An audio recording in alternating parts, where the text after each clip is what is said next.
नमस्कार, हस्तक्षेप में आपका स्वागत है। मैं हूं अमरेंद्र उपाध्याय। देश की राजनीति में इस समय ज़बरदस्त उठापटक मची हुई है। हालांकि नरेंद्र मोदी के नेतृत्व में राष्ट्रीय जनतांत्रिक गठबंधन की नई सरकार बन गई है, लेकिन सरकार के कामकाज को लेकर के कई सवाल उठ रहे हैं और सरकार के कामकाज के साथ साथ जो भारतीय जनता पार्टी की अंदरूनी राजनीति है वो भी काफ़ी कुछ देखने को मिल रही है। तो इस पूरे प्रकरण की समीक्षा करने के लिए डीवी लाइव पर एक परिचर्चा का आयोजन किया गया। उस परिचर्चा में मैंने भी हिस्सा लिया। तो आइए सुनते हैं उस परिचर्चा के कुछ प्रमुख अंश साभार। अगर आपने हमारा अभी तक चैनल सब्सक्राइब नहीं किया तो इसको सब्सक्राइब कर लीजिएगा और इसको ज़्यादा से ज़्यादा लाइक और शेयर कीजिएगा और कमेंट बॉक्स में कमेंट करके ये बताइएगा भी कि इस परिचर्चा पर आपकी क्या राय है। तो आइए सुनते हैं इस परिचर्चा के प्रमुख अंश साभार। कांग्रेस की एक अहम बैठक हुई है। ये वीडियो, ये विजुअल देखिए आप। यहां पर कौन कौन लोग आपको दिखाई दे रहे हैं। यहां मल्लिकार्जुन खड़गे दिखाई दे रहे हैं और खड़गे जी के अलावा यहां सोनिया गांधी दिखाई दे रही हैं, राहुल गांधी दिखाई दे रहे हैं, केसी वेणुगोपाल दिखाई दे रहे हैं और इनके साथ साथ प्रियंका गांधी भी हैं इसी बैठक में।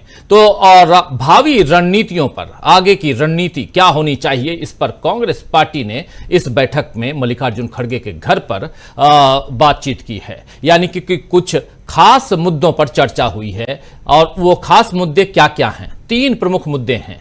पहली बात कि राहुल गांधी के संसदीय क्षेत्र के चयन पर विचार किया गया कि राहुल गांधी वायनाड रखें अपने पास या रायबरेली रखें, किसको चुनें, वायनाड को या रायबरेली को, क्योंकि यह राहुल गांधी को कल तक डिक्लेयर करना है। दूसरी बात सबसे अहम कि राहुल का नाम नेता प्रतिपक्ष के लिए सुझाया गया है, इस पर भी कांग्रेस को फैसला लेना है और राहुल गांधी को फैसला लेना है। तो राहुल गांधी के साथ साथ सोनिया गांधी, मल्लिकार्जुन खड़गे, केसी वेणुगोपाल और प्रियंका गांधी, इन लोगों ने इस पर भी विचार मंथन किया कि आखिर राहुल गांधी नेता प्रतिपक्ष बने या न बने। यह दूसरा मामला। और तीसरा मामला जो महत्वपूर्ण है वो है कि लोकसभा में जब स्पीकर पद की बात हो तो कांग्रेस का कदम क्या होना चाहिए, यानी कांग्रेस कौन सा कदम उठाए कि लोकसभा स्पीकर पर वहां पर आम सहमति बने या यहां इंडिया गठबंधन अपनी मजबूती दर्शाते हुए दिखाई दे। आप जानते हैं दोस्तों कि अगले हफ्ते यानी 24 जून से संसद का विशेष सत्र शुरू होने जा रहा है और 26 तारीख को स्पीकर के नाम की घोषणा हो सकती है, जिसके लिए इंडिया गठबंधन ने बिसात बिछा ली है। इस बार भी स्पीकर पद पर बीजेपी अपने सांसद को बिठाने की तैयारी कर रही है। बताया यह भी जा रहा है कि ओम बिरला को ही मोदी फिर से लोकसभा अध्यक्ष बनाना चाहते हैं और इसके पीछे का कारण आप समझिए। पीछे का कारण यह है कि नरेंद्र मोदी ने प्रधानमंत्री पद बनने पर आसीन होने के बाद उसके साथ साथ उन तमाम अपने चहेतों को वही पद दिया जिस पद पे 2019 से 24 के बीच ये थे, चाहे वो निर्मला सीतारमण हो, चाहे वो अमित शाह हो, चाहे आप देख लीजिए कि राजनाथ सिंह हो और गडकरी हो। ये तमाम नेता उन्हीं पदों पर विराजमान दिखाई दिए जिन पदों पर पहले थे। लेकिन इस बार क्या नरेंद्र मोदी और उनकी पार्टी की मनमानी चल पाएगी, और खासकर इस लोकसभा अध्यक्ष के नाम पर यह देखना दिलचस्प होगा, क्योंकि बीजेपी सूत्रों से जो खबर आ रही है वो यही आ रही है कि लोकसभा अध्यक्ष के पद के लिए, स्पीकर पद के लिए बीजेपी के पास एक और सिर्फ एक नाम है और वो नाम है ओम बिरला का। बीजेपी इसी ढंग से नरेंद्र मोदी उसी चीज को कंटिन्यू करना चाहते हैं और ये दिखाना चाहते हैं, रखना चाहते हैं लोगों के बीच कि कुछ भी नहीं बदला है और ये मोदी 3.0 है, यानी मोदी का तीसरा कार्यकाल है जो 5 साल तक ये चलाएंगे। ये एक मैसेज देने की कोशिश, जैसे वो मैसेज देने की कोशिश थी कि अब की बार 400 पार नहीं तो 350 तो बीजेपी को आ ही रही हैं सीटें, उस पर कहीं ना कहीं विराम लगाते हुए जब दिखाई दिया इंडिया गठबंधन, तो यहां से अगर एन केन प्रकार सत्ता पर काबिज हो गए हैं नरेंद्र मोदी, तो अब यह बताने की कोशिश हो रही है कि हम जैसा चाहेंगे वैसा करेंगे। लेकिन क्या यह मनमानी चल पाएगी, बड़ा सवाल है, क्योंकि जेडीयू और टीडीपी दोनों की सहमति जरूरी है और बताया जा रहा है कि जेडीयू तो शायद बीजेपी की बात मान जाए, लेकिन टीडीपी स्पीकर पद पर अपने सांसद को बैठाना चाहती है। अशोक गहलोत, संजय राउत, आदित्य ठाकरे जैसे नेता पहले ही दोनों दलों को सावधान कर चुके हैं कि स्पीकर का पद उन्हें ही रखना चाहिए, यानी कि टीडीपी को या उनके साथी यानी नीतीश कुमार की पार्टी जेडीयू को, अन्यथा बीजेपी कोई खेल कर देगी। वहीं आज प्रियंका चतुर्वेदी ने भी इस पर एक वीडियो जारी करके जेडीयू और टीडीपी से कहा है कि वे स्पीकर का पद खुद रखें। आइए प्रियंका चतुर्वेदी को पहले सुनते हैं। प्रियंका चतुर्वेदी, ये जो आप विजुअल्स देख रहे हैं, ये विजुअल्स मल्लिकार्जुन खड़गे के घर पर जब सोनिया गांधी, राहुल गांधी, ये तमाम नेता पहुंचे हैं उस समय की ये विजुअल्स हैं। अभी से थोड़ी देर पहले इन सब की बैठक हो रही थी, उस पर हम अभी आपको उसकी बात बता ही रहे थे। लेकिन प्रियंका चतुर्वेदी क्या कुछ कह रही हैं स्पीकर पद को लेकर, ये पहले सुनते हैं, सुनिए। नमस्कार। कुछ ही दिनों में नवनिर्वाचित सारे सांसद अपनी शपथ ग्रहण करेंगे और उस सत्र के समय स्पीकर की भी घोषणा होगी। स्पीकर का रोल बहुत इंपॉर्टेंट रोल हो गया है और खास करके जब से भारतीय जनता पार्टी ने कुछ हथकंडों को अपनाकर संविधान को दरकिनार कर प्रजातंत्र के उसूलों को दरकिनार कर स्पीकर के प्रोफाइल को हुआ या गवर्नर के प्रोफाइल का इस्तेमाल कर अपनी मनमानी की है। पार्टियां तोड़ी हैं, सरकारें गिराई हैं, पार्टी पक्ष के जो सिंबल हैं, पार्टी के नाम हैं, जो उनका साथ देता है उनको दे दिए हैं और इसी मनमानी के चलते आज उनको खामियाजा भुगतना पड़ रहा है, जहां उनको सिंपल मेजॉरिटी से दूर रखा गया है। और खास करके इस समय पर ये रोल इम्पोर्टेंट इसलिए हो जाता है क्योंकि अब ये जो लड़ाई है प्रजातंत्र और संविधान की वो आगे लेकर जानी है और उनके दो अलायंस पार्टनर्स जो खुद भुक्तभोगी हैं, टीडीपी और जेडीयू के साथ जिस तरीके से गठबंधन टूटा और जो अपशब्द कहे गए नीतीश कुमार जी को लेकर, वो तो सबके सामने है ही। अमित शाह की तरफ से बयानबाजी हुई थी। सेम चंद्रबाबू नायडू जी को कैसे स्टेट गवर्नमेंट के अपैरेटस का यूज करके केंद्र सरकार ने उनको जेल में डाला और उनके अधिकारों का हनन किया और उनको मजबूर किया कि किसी तरीके से वो कॉम्प्रोमाइज करें। तो अब उनकी जिम्मेदारी बनती है कि आपको कैबिनेट में तो कोई ऐसा महत्वपूर्ण रोल नहीं दिया है, अब जिम्मेदारी बनती है कि देश के संविधान को बचाकर रखने के लिए, देश के प्रजातंत्र को बचाकर रखने के लिए आप स्पीकर के रोल पे अड़े रहिए, मांग करिए, क्योंकि ये जो दायित्व होगा वो देश को के संविधान को बचाने के लिए होगा। आपने महाराष्ट्र में देखा किस तरीके से जो स्पीकर का रोल था उसके चलते कॉन्स्टिट्यूशन अंडरमाइन हुआ, प्रजातंत्र के उसूल अंडरमाइन हुए। सुप्रीम कोर्ट का बाकायदा वर्डिक्ट था कि डिस्क्वालिफिकेशन जो एमएलए जिन्होंने पार्टी विप को डिफाई किया और जाकर फ्लोर टेस्ट में किसी के खिलाफ वोटिंग की है, उनको डिस्क्वालीफाई होना चाहिए। पर स्पीकर ने इस पर कोई कार्रवाई नहीं की। स्पीकर ने जिन्होंने गद्दारी की पार्टी के साथ, शिवसेना के साथ। तो स्पीकर की क्या भूमिका होती है और जेडीयू और टीडीपी को स्पीकर को लेकर क्या कुछ करना चाहिए, यहां कह रही हैं प्रियंका चतुर्वेदी, अपनी बात रख रही हैं। शिवसेना उद्धव गुट से प्रियंका चतुर्वेदी सांसद हैं, राज्यसभा सांसद हैं, ये अपनी बात रख रही हैं। और आज उधर संजय राउत ने भी, वो भी शिवसेना उद्धव गुट के हैं और राज्यसभा सांसद हैं, संजय राउत ने भी प्रेस कॉन्फ्रेंस की और प्रेस को संबोधित करते हुए जो बातें कही हैं उसमें स्पीकर का मसला भी आता है, ईवीएम का मसला भी आता है। लेकिन स्पीकर के मसले पर क्या कुछ कह रहे हैं संजय राउत, जरा ये भी सुन लेते हैं, सुनिए जरा।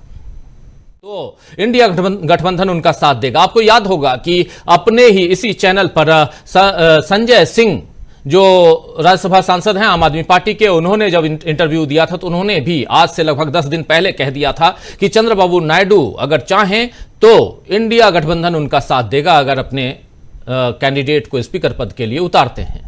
तो ये इंडिया गठबंधन के अंदर खाने बहुत पहले से ये तैयारी हो चुकी है कि स्पीकर पद पर घमासान करना है और यहां एक धमाके का इंतजार आप कीजिए, क्योंकि स्पीकर पद अगर बीजेपी अपने पास रखती है तो कुछ ना कुछ घमासान होगा और उसमें आप इंडिया गठबंधन का एक बड़ा रोल देखेंगे। यानी इंडिया गठबंधन के नेता स्पीकर पद पर बीजेपी की मर्जी नहीं चलने देंगे, ये तय मानिए।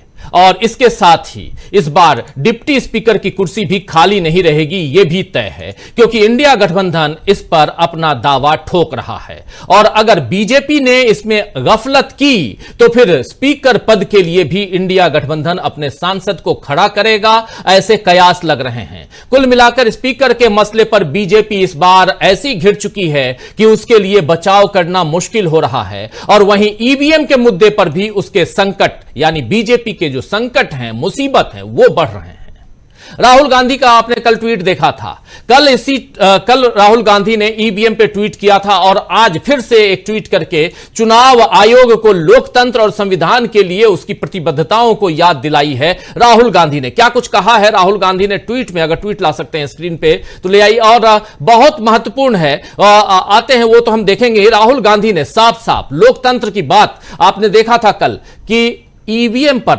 राहुल गांधी ने ईवीएम को ब्लैक बॉक्स कहा था, आज भी राहुल गांधी ने उसी ब्लैक बॉक्स की बात को आगे बढ़ाई है और साथ साथ लोकतंत्र के साथ जो खिलवाड़ किया जा रहा है इसको राहुल गांधी ने यहां रखा है। तो मोदी भले ही दोस्तों ईवीएम जिंदा है या नहीं जिंदा ये पूछते हुए लोकसभा में वो भी सदन में जब नेता सदन चुने जाते हैं, यानी जब उनके लिए एनडीए का नेता चुनने की बारी आती है और उस पर भाषण देते हैं तो पूछते हैं कि ईवीएम जिंदा है या मर गया। लेकिन विपक्ष, ये देखिए, ये राहुल गांधी हैं, लेकिन राहुल गांधी के अलावा, ये इस ट्वीट की चर्चा हम कर चुके हैं, राहुल गांधी के अलावा जब बात हम रखते हैं, जब बात करते हैं सीधे नरेंद्र मोदी की, तो नरेंद्र मोदी विपक्ष पर तंज कसते हैं। तंज कसें या ना कसें, लेकिन दूसरे बीजेपी के नेता विपक्ष को ईवीएम के मुद्दे पर घेरने की कोशिश करें या ना करें, लेकिन हकीकत यही है कि इस बार चुनाव परिणाम आने के साथ ही बीजेपी फंसी हुई दिख रही है। और बीजेपी इतना ज्यादा फंसी हुई है कि यहां से इंडिया को हमेशा हर दिन एक एज है, और उसी एज के को कह सकते हैं कि तलवार की धार पर एनडीए की यह सरकार चल रही है। जिस दिन भी चाहे उस दिन यह सरकार गिर जाएगी, और इंडिया जिस दिन चाह ले, और उसमें रोल बहुत बड़ा होगा टीडीपी का, उसमें रोल बहुत बड़ा होगा जेडीयू का। इंतजार कीजिए। लेकिन उस इंतजार से पहले आज जिस बात की चर्चा हम आज करने जा रहे हैं, उसमें क्या कुछ धमाके की तैयारी है इंडिया गठबंधन की, उसकी चर्चा करेंगे, उसकी परत खोलेंगे हम। और अभी से पहले ये जो आप देख रहे हैं, क्या ये सिर्फ इन 3 मसलों पर चर्चा के लिए बुलाई गई मीटिंग है? क्या इसमें जो 4 जो वरिष्ठ, 4 नहीं बल्कि 5 जो आपको चेहरे दिखाई दे रहे हैं, क्या सिर्फ ऐसे ही चाय पीने के लिए इस गर्मी में बैठ गए या कुछ और है? चलिए आगे बढ़ते हैं। हमारे तमाम साथी हमारे साथ जुड़े हुए हैं, पहले उन सबसे आपका परिचय करवाता हूं और आगे बढ़ते हैं। जरा स्क्रीन पर हमारे तमाम साथियों को ले आइए। देखिए स्क्रीन पर हमारे साथ जुड़े हुए हैं डॉक्टर प्रकाश हिंदुस्तानी जी, प्रशांत टंडन जी, प्रोफेसर रविकांत जी, सुनील शुक्ला जी और अमलेंदु उपाध्याय जी। आप पांचों का स्वागत है, इस्तकबाल है। स्वागत इस्तकबाल आप तमाम दोस्त साथी शुभचिंतक आप सबका जो अब तक जुड़ चुके हैं, जो जुड़ने वाले हैं। कार्यक्रम की शुरुआत करूं उससे पहले आप सभी को ईद की बहुत बहुत मुबारकबाद, बहुत शुभकामनाएं।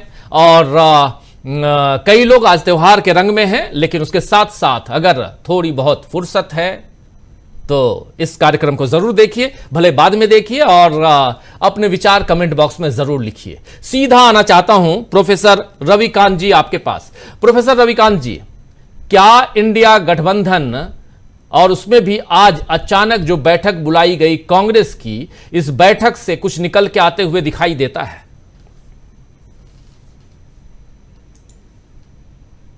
आवाज नहीं आ रही। आपकी आवाज नहीं आ रही है, अनम्यूट कर लीजिए। कुछ कोई बात नहीं, आप रिकनेक्ट कीजिए जरा जल्दी से। जी जी जी प्लीज, आ गई, आवाज आ रही है आपकी। अब आ रही है? जी आ रही है। तो राजीव जी, मैं ये कह रहा था कि इस बार विपक्ष बहुत मजबूत भी है और मुस्तैद भी। राहुल गांधी, मल्लिकार्जुन खड़गे, ये 2 नेता ही नहीं, बल्कि अगर आप जिन लोगों को आपने दिखाया, संजय राउत हो, प्रियंका चतुर्वेदी हो, उद्धव ठाकरे हो, शरद पवार हो, या अखिलेश यादव भी और तेजस्वी यादव भी, ये तमाम नेता बहुत बारीक नजर बनाए हुए पूरे जिस तरह की सत्ता संस्कृति चल रही है।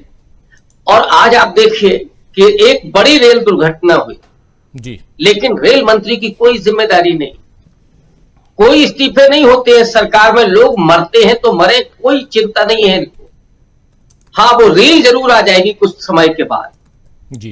प्रभारी बनाने के लिए अब 4 राज्यों के चुनाव है, तो महाराष्ट्र में बीजेपी का प्रभारी कौन होगा, हरियाणा में कौन होगा, जम्मू कश्मीर में कौन होगा, झारखंड में कौन होगा, ये तय किया जा रहा है। लेकिन जिम्मेदारी तय नहीं की जा रही है कि ये दुर्घटना क्यों हुई और इसके लिए जिम्मेदार कौन है।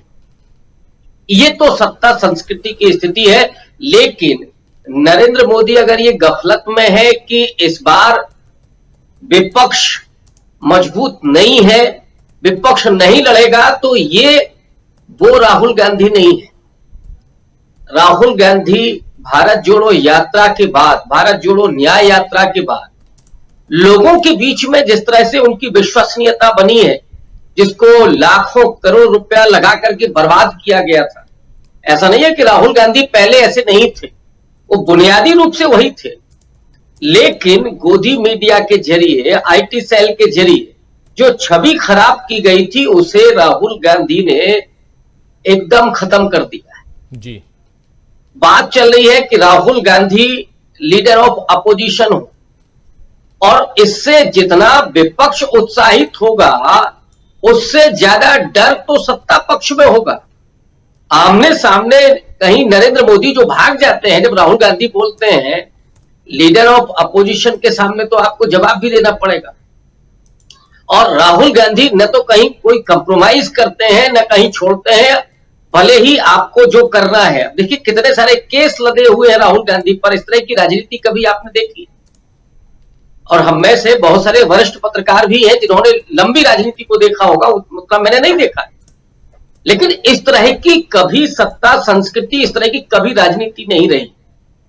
लेकिन इस बार जो विपक्ष है वो विपक्ष बेहद चौकन्ना है, और वो जिस मुद्दे की इस बार जीत हुई है, राजीव जी, ये जो चुनाव है भले ही नरेंद्र मोदी ने सरकार बना ली हो, लेकिन जिस एजेंडे की जीत हुई है वो सोशल जस्टिस का एजेंडा है, सरकारी नौकरियों को देने का एजेंडा है, वो सामाजिक न्याय का एजेंडा है, जाति जनगणना का एजेंडा है। इस पर भी विपक्ष घेरने की तैयारी करेगा। और आने वाले वक्त में देखिए कि अभी होता है क्या, ये तो अभी अंगड़ाई है और आगे तो लंबी लड़ाई होनी है। इस बार मोदी जी का वो नहीं चलेगा जो छाती पीट करके कहते थे कि शेर अकेला, मैं अकेला और सारे लोग परेशान। एक मिनट रोकना चाहूंगा प्रोफेसर रविकांत जी, एक मिनट रोकना चाहूंगा। मल्लिकार्जुन खड़गे अभी प्रेस कॉन्फ्रेंस कर रहे हैं, सीधे चलते हैं। मल्लिकार्जुन खड़गे इस मीटिंग के बाद क्या कुछ कहते हैं, चलिए जरा। बड़ा दोस्तों, आपको एक महत्वपूर्ण निर्णय के बारे में मैं आपको बताना चाहता हूं।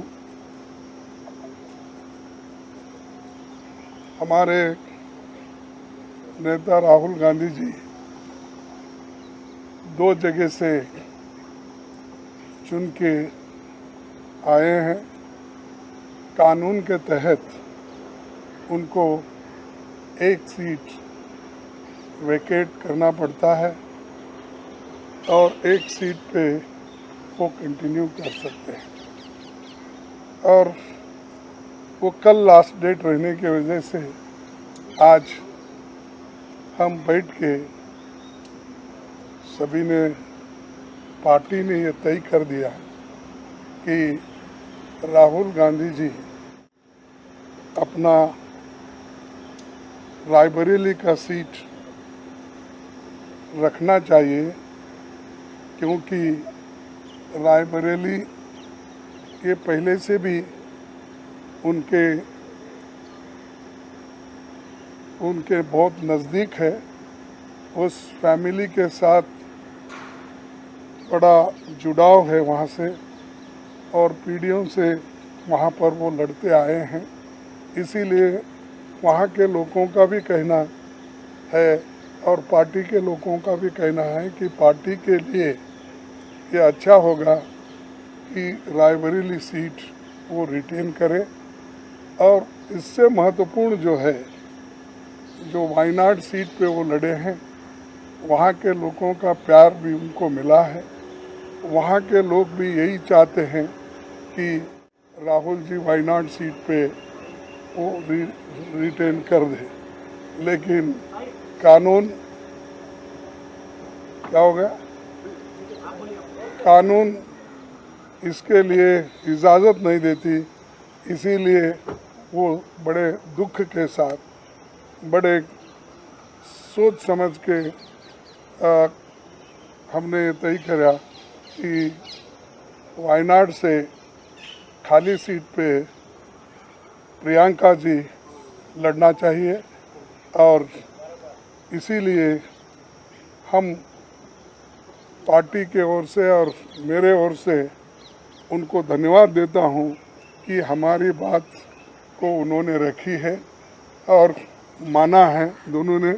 इसीलिए मैं आपके सामने आके डिक्लेयर कर रहा हूं कि दोनों एक तो रायबरेली सीट रहेगी और वायनाड में भी वो प्रियंका जी रहने से वहाँ के लोगों को भी एक हिम्मत मिलेगी कि राहुल गांधी जी यहाँ से छोड़े तो भी वो छोड़ के तो जाने वाले नहीं है, छोड़े तो भी प्रियंका जी उन्होंने एक ये स्लोगन दिया है यूपी में जब ये हाथरस का ये हादसा हुआ था तो उस वक्त उन्होंने कहा था मैं लड़की हूँ लड़ सकती हूँ, तो वो लड़की लड़ सकती है वहाँ से।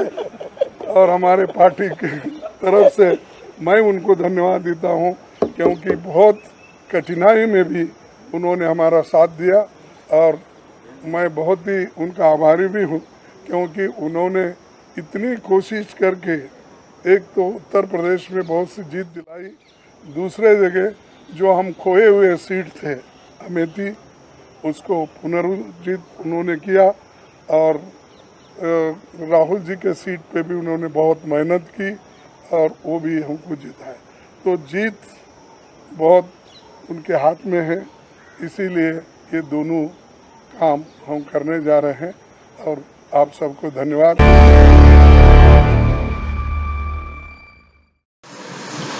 बने रहिए, परिचर्चा अभी जारी है। वीडियो को लाइक और शेयर कर दीजिए और चैनल को सब्सक्राइब कर लीजिए। आइए आगे सुनते हैं इस परिचर्चा। देख रहे थे यहां प्रियंका गांधी, राहुल गांधी और इन दोनों के बीच एक जो कहें अदला बदली इस ढंग से कि अब राहुल गांधी रायबरेली रखेंगे और प्रियंका गांधी लड़ेंगी वायनाड से। एक बहुत बड़ी खबर अभी आ रही है और यह खबर लगातार हम लोग चर्चा कर भी रहे थे कि राहुल गांधी शायद रायबरेली रखें अपने पास, क्योंकि राहुल गांधी 2 जगहों से सांसद हैं और कल तक उनको यह फैसला लेना था। आज यह फैसला इन्होंने ले लिया और इसकी सूचना, इसकी घोषणा जो है वो आज कांग्रेस अध्यक्ष मल्लिकार्जुन खड़गे ने राहुल गांधी, प्रियंका गांधी और केसी वेणुगोपाल के सामने मीडिया के सामने आकर इन्होंने की है। और इस घोषणा में साफ साफ बता दिया, राहुल गांधी ने कह दिया कि मेरे लिए ये डिसीजन लेना बहुत मुश्किल था क्योंकि 5 साल तक हम लगातार वायनाड के सांसद रहे और वायनाड के लोगों से मेरा जो प्यार है वो बना रहेगा और एक वादा जरूर करता हूं कि अब वायनाड में भी हर सप्ताह आया जाया करूंगा। और अब वायनाड को 2-2 सांसद मिलेंगे, प्रियंका वहां से वायनाड से चुनाव लड़ेंगी और जीतेंगी, ऐसा दावा, ऐसी उम्मीद है। और दूसरी तरफ रायबरेली के लोगों को भी 2 सांसद इसलिए क्योंकि मैं यानी राहुल गांधी खुद रहेंगे सांसद और साथ में जो आने वाली सांसद वायनाड से हैं वो भी बीच बीच में रायबरेली आएंगी। तो एक अपना इन्होंने, इन दोनों भाई बहनों ने चाहे रायबरेली हो या वायनाड हो, इन दोनों जगहों के जो मतदाता है, वहां की जनता है, उनको भरोसे में लेने की कोशिश, उनको विश्वास दिलाने की कोशिश इन लोगों ने की है। एक बहुत बड़ी खबर अभी आ रही है आप लोगों के बीच दोस्तों। अभी से थोड़ी देर पहले जैसे ही हमने इस कार्यक्रम की शुरुआत की थी, आपको बताया था कि मल्लिकार्जुन खड़गे के घर पर मीटिंग चल रही है, हाई प्रोफाइल मीटिंग। इसमें 4 लोग मौजूद हैं। सोनिया गांधी, आप पिक्चर देख रहे हैं, सोनिया गांधी हैं। और सोनिया गांधी के अलावा राहुल गांधी, प्रियंका गांधी और केसी वेणुगोपाल, इन 5 लोगों के बीच जो बैठक हुई, इस बैठक से निकलकर प्रेस को संबोधित करते हुए मल्लिकार्जुन खड़गे ने आज इसकी घोषणा कर दी कि राहुल गांधी वायनाड छोड़ेंगे और प्रियंका गांधी वहां से उम्मीदवार होंगी और प्रियंका गांधी जरूर जीतेंगी, ऐसा दावा चाहे मल्लिकार्जुन खड़गे हो या राहुल गांधी हो करते हुए। अब प्रियंका गांधी कहें तो इलेक्टोरल पॉलिटिक्स में डेब्यू है प्रियंका गांधी का। यहां से अभी तक कहा जा रहा था कि प्रियंका चुनाव लड़ेंगी कि नहीं लड़ेंगी, क्या करेंगी क्या नहीं करेंगी, उनके भाग्य को, उनके भविष्य को लेकर उहापोह की स्थिति बताई जाती रही है। लेकिन अब यह साफ दिखाई दे रहा है कि आने वाले समय में वायनाड से प्रियंका गांधी सांसद चुन के आएंगी। इसमें अभी चुनाव कब होगा, 6 महीने के अंदर चुनाव की घोषणा चुनाव करवाना होता है, आप सब जानते हैं। और चुनाव की घोषणा कब होती है, उपचुनाव की घोषणा, और फिर इनके आगे कौन कौन होते हैं, यह सब देखा जाएगा। लेकिन एक बहुत ही तगड़ा उम्मीदवार कांग्रेस ने वायनाड से दे दिया है, और राहुल गांधी ने वायनाड के लोगों से जो वादा किया था वो वादा वो पूरा करते हुए नजर आते हैं। अब सीधे आते हैं हमारे तमाम साथियों के बीच।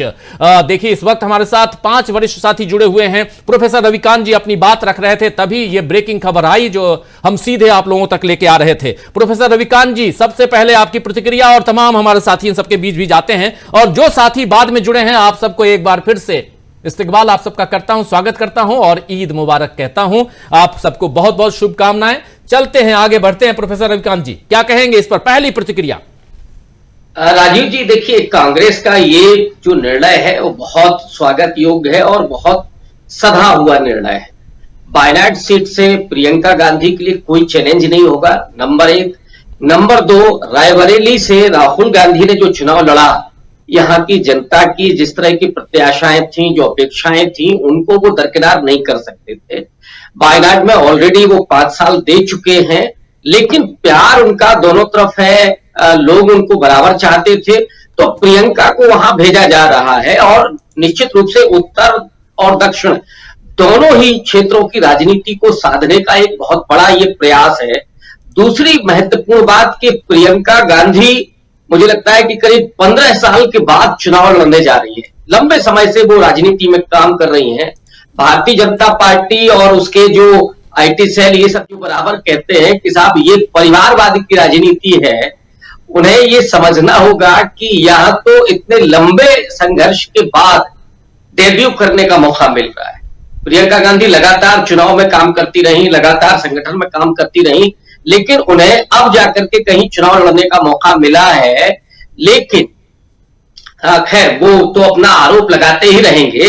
ये चीजें दिखाती हैं कि इस समय आत्मविश्वास कितना है कांग्रेस पार्टी में। आपने देखा विपक्ष में है, लेकिन राहुल गांधी जिस तरह से मुस्कुराते हुए दिख रहे हैं, आत्मविश्वास से लबरेज दिख रहे हैं, वो मोदी के लिए बहुत बुरा समय होने जा रहा है। ये संकेत नरेंद्र मोदी के लिए बुरा है, और आने वाले वक्त में ये जो 99 की संख्या है, ये अभी बढ़ रही है।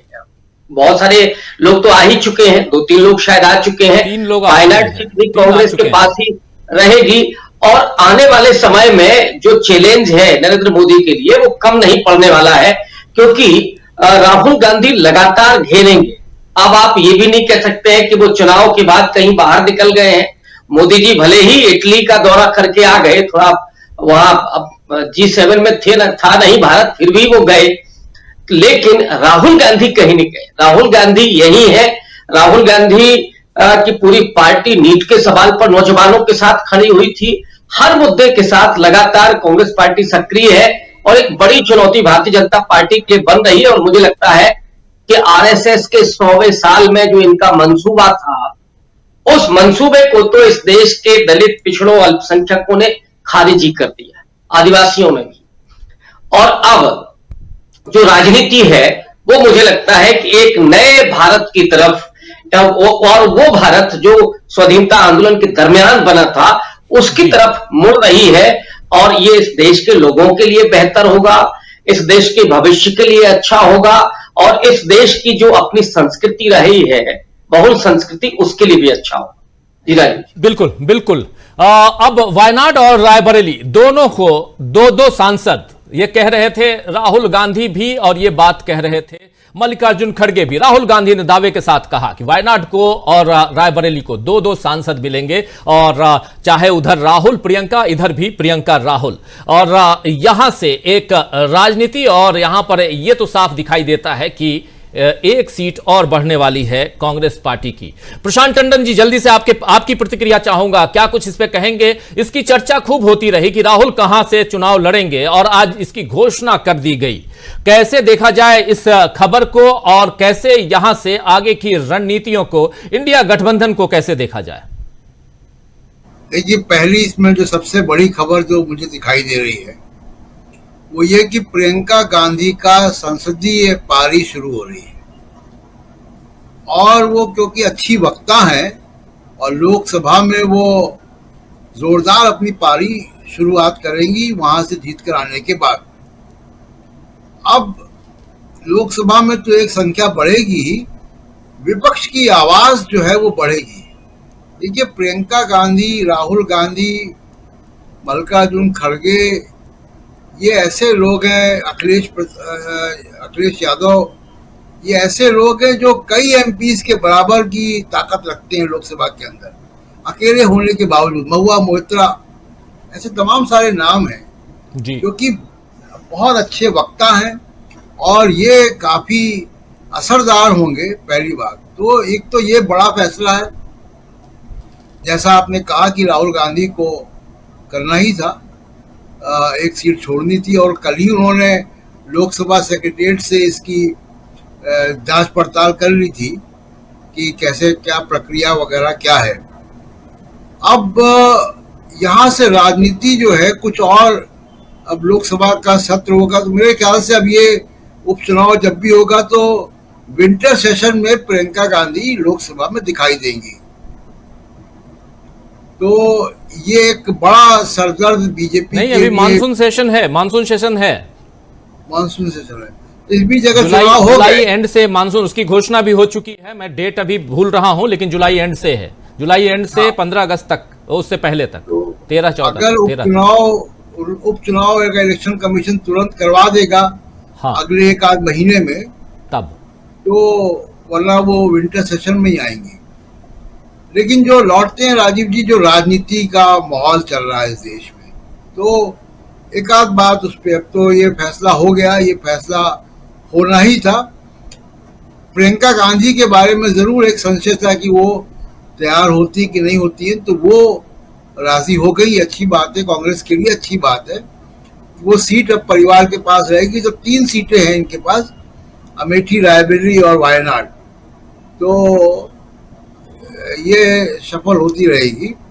अब स्मृति ईरानी का नहीं पता है कि वो वायनाड से चुनाव लड़ेंगी या नहीं लड़ेंगी। हाँ, इस पे मैं आने वाला था, इस पे आने वाला था कि क्या स्मृति ईरानी वायनाड जाएंगी, अब बड़ा ये तो सवाल है बीजेपी को फैसला करना है जी।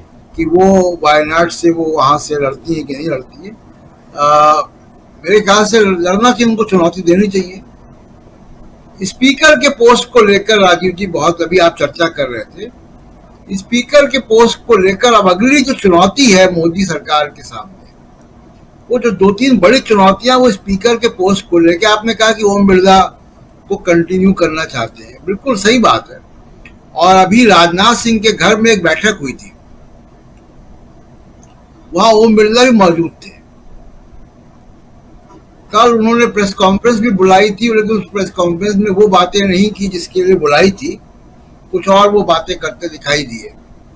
लेकिन ओम बिरला जी हैं फ्रंट फुट पे। और पहले भी हम लोगों ने राजीव चर्चा की थी कि उनको माइक का स्विच पता है कि कहाँ है जी, और इसलिए उनकी आवश्यकता रहेगी। और लेकिन उसमें 2-3 बातें, देखिए, एक तो जेडीयू ने हथियार डाल दिए और जेडीयू इस स्थिति में नहीं है कि वो बहुत ज्यादा प्रेशराइज कर पाए नीतीश कुमार, लेकिन टीडीपी ने अभी गिव अप नहीं किया है। तो जो बातें चल रही हैं वो ये है कि डिप्टी स्पीकर की पोजीशन विपक्ष को दी ही न जाए और डिप्टी स्पीकर टीडीपी का हो जाए। एक और गलत परिपाटी नरेंद्र मोदी जो मैंडेट है उसकी अवहेलना करते हुए करने जा रहे हैं। अगर ऐसा करते हैं तो ये बहुत ही गलत संदेश जाएगा। देखिए, 14वीं लोकसभा में, मैं यहां से चलता हूं कि परंपरा हाल फिलहाल क्या रही है।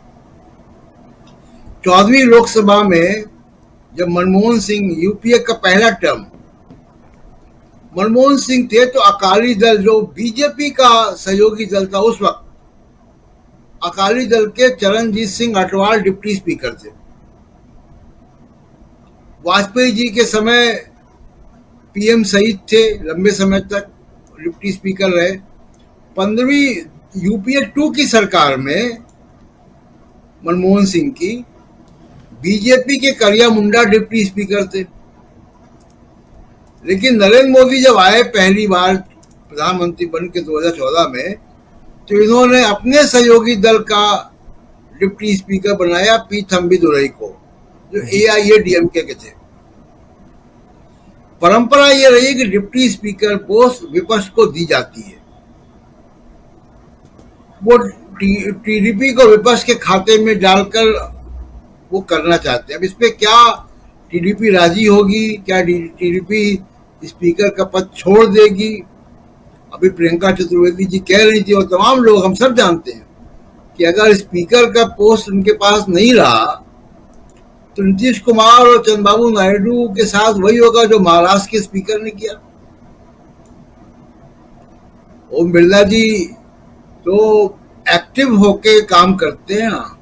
ओम बिरला जी इसके लिए जाने नहीं जाते कि बड़े निष्पक्ष स्पीकर हैं वो, पिछले और सोमनाथ चटर्जी की तरह या और जो बड़े स्पीकर्स हुए हैं पुराने उनकी तरह, इसके लिए वो जाने नहीं जाते हैं। वो सत्ता पक्ष के साथ खुलेआम पक्षधर होकर काम करने के लिए जाने जाते हैं, दिखे गए हैं। वहाँ कैमरे लगे होते हैं, सब दिखता है कौन क्या बोल रहा है।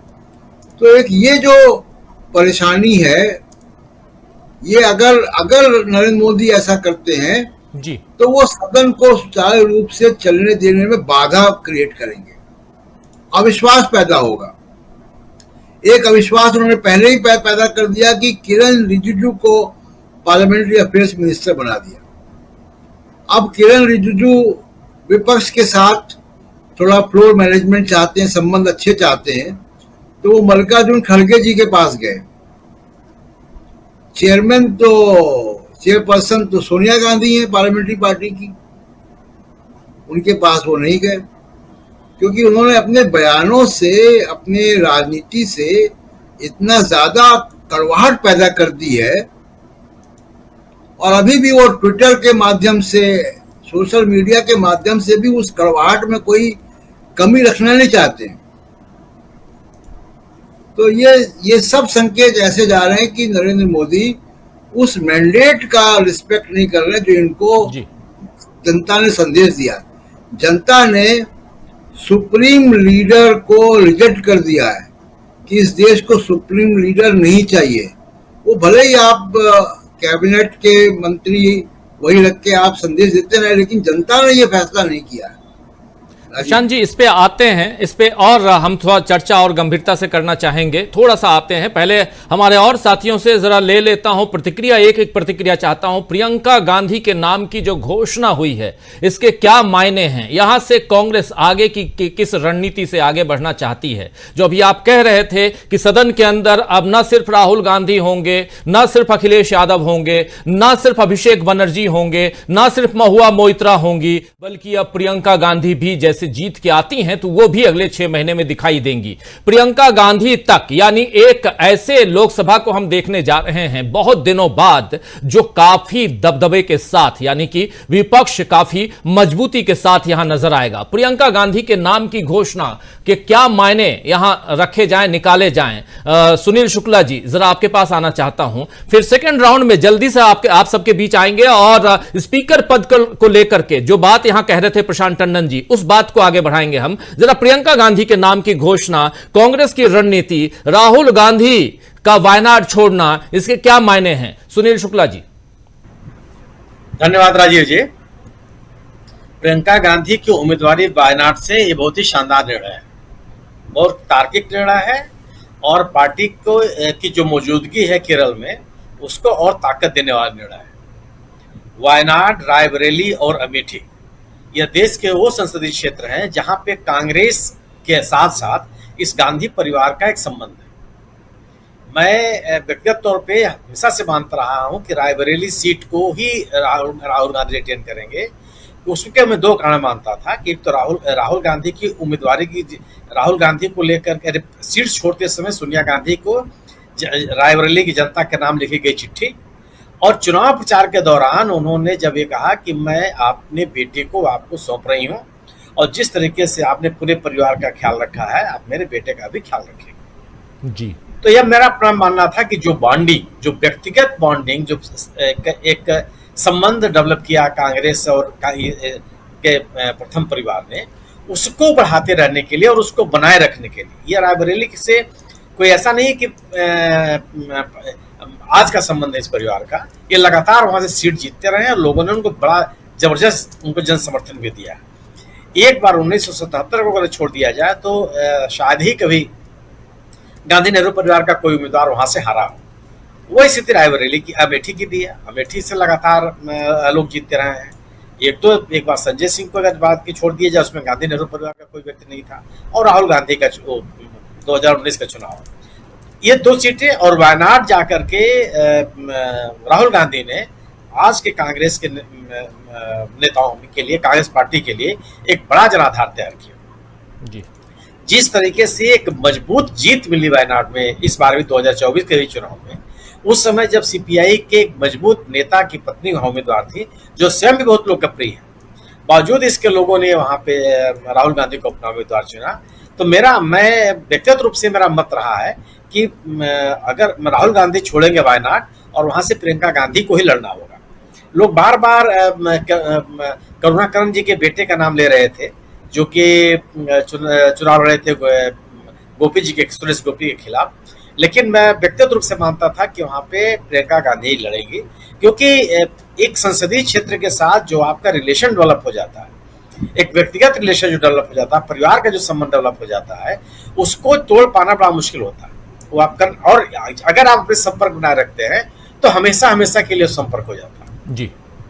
यार इंदिरा गांधी भी मेडक से लड़ी, चिकमंगलुरु से लड़ी, लेकिन सोनिया गांधी भी लड़ी, लेकिन वह रिलेशन नहीं डेवलप हो पाया जो रिलेशन राहुल गांधी ने वायनाड के साथ डेवलप कर लिया, या जो रिलेशन राहुल गांधी ने अमेठी के साथ डेवलप किया। तो यह जो निर्णय है कांग्रेस का, और दूसरी चीज कि कांग्रेस परिवार की उपस्थिति का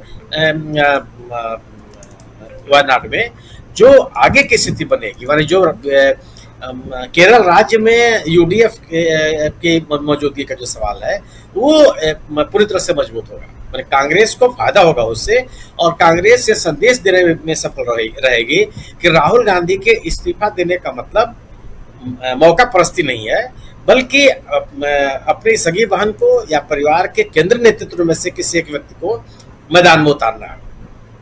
गोया कि अपने मजबूत संबंधों को राज्य की जनता के साथ, वायनाड की जनता के साथ पुनः परिभाषित करने की एक कोशिश है। करुणाकरण के पुत्र भी अगर चुनाव लड़ते तो कांग्रेस को। बने रहिए, परिचर्चा अभी जारी है। वीडियो को लाइक और शेयर कर दीजिए और चैनल को सब्सक्राइब कर लीजिए। आइए आगे सुनते हैं इस परिचर्चा। ऐसा नहीं था कि वह चुनाव हार जाएगी, कांग्रेस बहुत मजबूत स्थिति में है, और केरल में आप देख रहे हैं कि लगभग अधिकांश सीटें कांग्रेस या यूडीएफ के लोग जीत करके आए हैं। लेकिन एक संसदीय क्षेत्र के साथ जो संबंधों की बात है, और उन संबंधों को दिन प्रतिदिन और प्रगाढ़ करने की बात है, उस प्रगाढ़ता की ओर बढ़ता हुआ निर्णय है। और परिवारवाद, अविवादवाद के आरोप का कोई मतलब नहीं है। यह इस आरोप से डर करके कांग्रेस अगर निर्णय लेती है, तो कांग्रेस का यह जो प्रथम जो परिवार है, वह अपने त्याग और बलिदान के कारण राजनीति में है। वह ऐसा नहीं है कि बिना जन समर्थन के किसी ने एक सीईओ की तरह से उनको नॉमिनेट कर दिया और अपने पद पे बने हुए। आपको लोगों ने जनता ने समर्थन दिया और उस जन समर्थन के साथ आप राजनीति में हैं, तो वो उसका कोई माने नहीं है। वह केरल में यह निर्णय यूडीएफ के पक्ष में है, कांग्रेस के पक्ष में है, और उसी तरह से राहुल गांधी का रायबरेली में रहना, उत्तर प्रदेश में कांग्रेस की मजबूत उपस्थिति आवश्यक है। जो इंडिया दल समूह ने एक अपना राजनीतिक आधार उत्तर प्रदेश में बनाया है, और जो लोगों को अपनी तरफ से आकर्षित करने में सफल रहा है, वो उसके लिए आवश्यक था कि राहुल गांधी उत्तर प्रदेश से बने रहते, क्योंकि अभी जिन संघर्षों की आवश्यकता है, जिस तरीके से लोगों के बीच में जाना है, लोगों के मुद्दों के साथ सड़कों पर संघर्ष करना है, उसके लिए राहुल गांधी की मौजूदगी आवश्यक है। तो राहुल गांधी ने उत्तर प्रदेश या हिंदी बेल्ट के ही आप उत्तर प्रदेश, बिहार, झारखंड, मध्य प्रदेश, इन राज्यों में जो पार्टी का विस्तार करना है, या गठबंधन का विस्तार करना है, या इंडिया दल समूह की विश्वसनीयता को और बढ़ाना है, उसमें राहुल गांधी की उत्तर प्रदेश में मौजूदगी बहुत ही महत्वपूर्ण साबित होगी। क्योंकि जब कोई बड़ा नेता उस इलाके में मौजूद होता है, तो आप पार्टी कार्यकर्ताओं का मनोबल बढ़ता है, सक्रियता बढ़ती है, और मेरा अपना ये मानना है कि जो एक राजनीतिक लक्ष्य है उसको पाने में मदद मिलती है। ये दोनों निर्णयों को मैं कांग्रेस के पक्ष में मानता हूं, और इंडिया दल समूह को ताकत देने वाला मानता हूं। जी। बिल्कुल बिल्कुल आप सही कह रहे हैं। जरा जल्दी से आना चाहता हूं डॉक्टर प्रकाश हिंदुस्तानी जी, आपके पास भी आपकी भी प्रतिक्रिया इस पूरे घटनाक्रम पे। प्रेस कॉन्फ्रेंस अभी आप देख रहे थे, सोनिया गांधी, प्रियंका गांधी, राहुल गांधी, केसी वेणुगोपाल और मल्लिकार्जुन खड़गे, एक मंथन चिंतन, उसके बाद फिर घोषणा होती है कि राहुल गांधी वायनाड छोड़ेंगे और प्रियंका गांधी वायनाड से चुनाव लड़ेंगी। प्रियंका गांधी यहां से उनका पदार्पण होने जा रहा है और इस राजनीति में, संसदीय राजनीति में, इलेक्टोरल जो अभी जो राजनीति है उसमें, और यहां से आप देखेंगे कि कहीं ना कहीं इलेक्टोरल पॉलिटिक्स में पदार्पण के साथ साथ प्रियंका गांधी एक अलग अंदाज में भी नजर आ सकती हैं। और एक बात यहां मल्लिकार्जुन खड़गे जो कह रहे थे कि लड़की हूं लड़ सकती हूं का नारा देते हुए, एक फाइटिंग स्किल जो रहना चाहिए, वो फाइटर स्किल है इनमें, और उसके साथ साथ इसीलिए, और सबसे बड़ी चीज थैंक्स कह रहे थे कि इन्होंने इस चुनौती को स्वीकार किया है, लड़ना स्वीकार किया है प्रियंका गांधी ने। कैसे देखा जाए, क्योंकि कांग्रेस पार्टी जब इंट्रोड्यूस कर रही है मीडिया के सामने प्रियंका को लाकर, तो बहुत सारी बातें यहां रखते हुए दिखाई दे रहे थे, सुनाई पड़ रहे थे मल्लिकार्जुन खड़गे।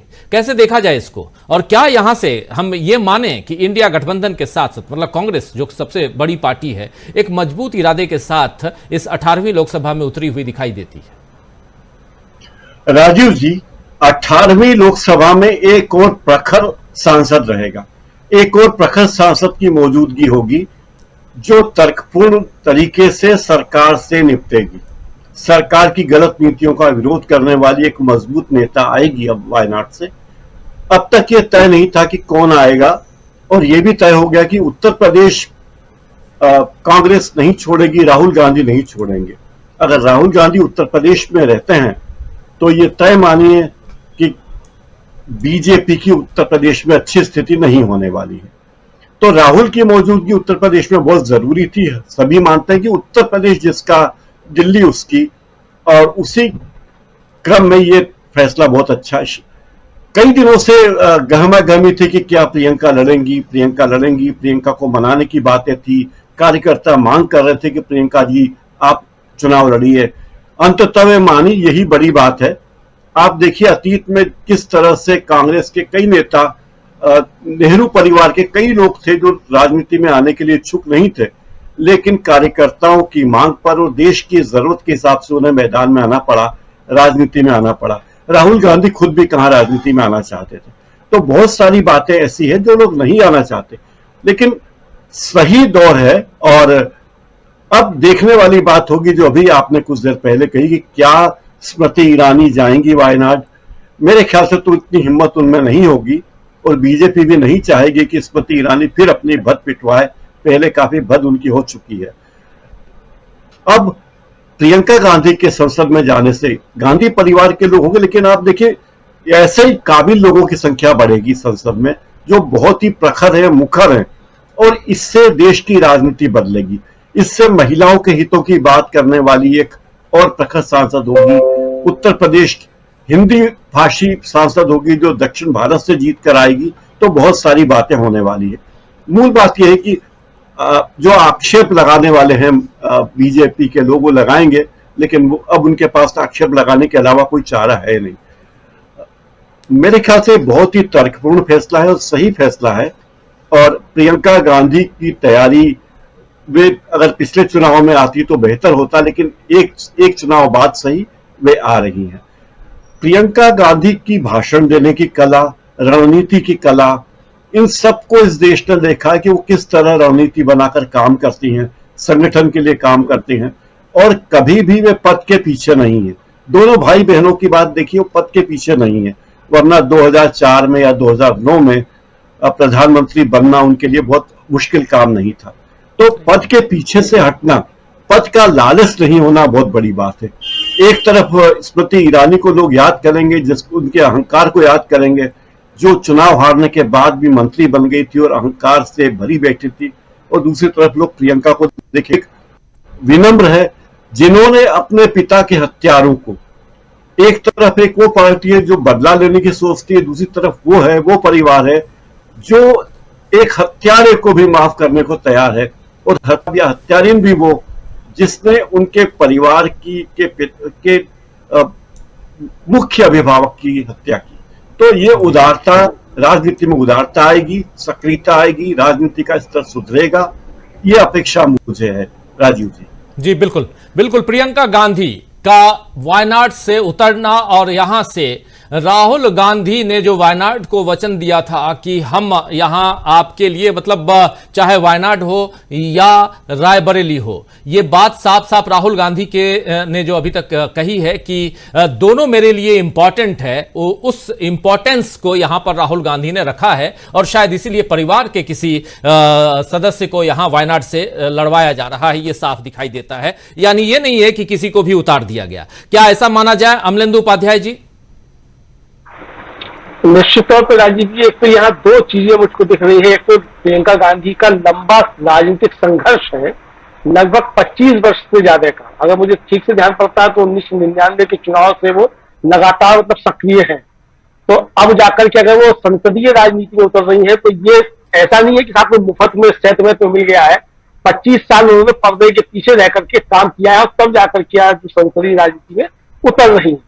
दूसरा ये है राजीव जी की प्रियंका गांधी में जिस तरीके की क्षमताएं हैं, जाहिर सी बात है कि वो क्षमताएं बहुत से लोगों को परेशान करती हैं। प्रियंका गांधी के अंदर क्षमताएं हैं, खासतौर से उनकी भाषण कला जो है और कार्यकर्ताओं से उनका जिस तरीके का संवाद रहता है वो काफी महत्वपूर्ण है और लगभग व्यक्तिगत संबंध जैसे उनके जो अपने कार्यकर्ताओं से हो जाते हैं। इसको मैं जानता हूँ अच्छी तरीके से। तो ये चीज राहुल गांधी ने जहां जो कहा वायनाड में जाकर के, तो उसका सीधा सीधा तात्पर्य यही था। दूसरा राजीव जी ये कि प्रियंका गांधी ने तो इसे कहा जाए जो भाई बहनों के बीच में जो बॉन्डिंग है उसको आप देखिए किस तरीके से, वरना तो राजनीति में राजीव जी भाई बहन के एक दूसरे के शत्रु हो जाते हैं। यहाँ बॉन्डिंग देखिए किस तरीके से कि 2004 से प्रियंका गांधी अपने भाई के पीछे से कहा जाए वो संबल बन के खड़ी हुई और आज भी पहले रायबरेली से उनको जिताने के बाद तब जाकर के वो राजनीति में उतर रही है। तो मुझे लगता है कि जो व्यक्तिगत रिश्ते हैं वो राजनीति में किस तरह निभाई जाती है, ये भी इस परिवार से लोगों को सीख लेने की आवश्यकता है। वरना हमने बहुत से लोगों को देखा राजनीति किस तरीके से जो है भाई भाई के खिलाफ चुनाव लड़ते हैं और सब हमने देखा राजनीति में क्या क्या होता है। तो मुझे लगता है कि बहुत कुछ यहाँ से सीखने की आवश्यकता है और एक अच्छा फैसला मुझे लगता है कांग्रेस ने लिया। जी जी बिल्कुल, अच्छा फैसला कांग्रेस ने लिया है। जरा अब आगे बढ़ते हैं और सीधा प्रशांत टंडन जी आपके पास आना चाहता हूं। प्रशांत जी, अभी आप बात कर रहे थे संसद के अंदर जो कुछ होने जा रहा है और उसमें सबसे बड़ी बात प्रशांत जी कि आपसे यह समझना चाहता हूं, और आपसे ही नहीं बल्कि आप चारों साथियों से, और थोड़ी देर बाद फिर से जुड़ेंगे हमारे साथ प्रोफेसर रविकांत जी, उनसे भी, कि सदन के अंदर स्पीकर पद को लेकर जो गहमा गहमी का माहौल है, क्या यह पहली लड़ाई है जिसमें इंडिया गठबंधन भी चाहेगा कि इस लड़ाई को हम जीतें, और उधर बीजेपी जो अभी तक करती आई है, नरेंद्र मोदी जिस ढर्रे को आगे बढ़ाने की कोशिश कर रहे हैं, उसको क्या माना जाए? यहां पर थोड़ा टेक्निकली अंदर न जाते हुए नरेंद्र मोदी की राजनीति और इंडिया गठबंधन की आज की राजनीति को जरा बाइफरकेट करके समझाइए। देखिए, नरेंद्र मोदी की राजनीति राजीव जी समन्वय की राजनीति नहीं है। उनको जनता ने आदेश जरूर दिया है कि आप समन्वय की राजनीति करो। उनको आरएसएस ने भी कुछ अलग शब्दों में ये बात कही है कि आप समन्वय की राजनीति करो, लेकिन वो उस मिट्टी के बने नहीं है कि वो लोकतांत्रिक हो जाएंगे। किसी व्यक्ति का स्वभाव और व्यक्तित्व होता है, वो बदलता नहीं है। तो मुझे लगता नहीं कि वो कोई समन्वय की राजनीति करेंगे। वहां पर टकराव होगा और टकराव में संख्या के बल पर वो कोशिश जरूर करेंगे कि स्पीकर और डिप्टी स्पीकर दोनों जो है वो अपने पास रखें। एक बात तो तय ये हुई है राजीव जी कि इस बार डिप्टी स्पीकर होगा। पिछली बार डिप्टी स्पीकर था ही नहीं, तो इस बार डिप्टी स्पीकर तो होगा। अब ये कोशिश होगी कि डिप्टी स्पीकर टीडीपी को दे दें और स्पीकर अपना रखें, ओम बिरला को ही रखें, क्योंकि उनको माइक का स्विच मालूम है कहाँ है।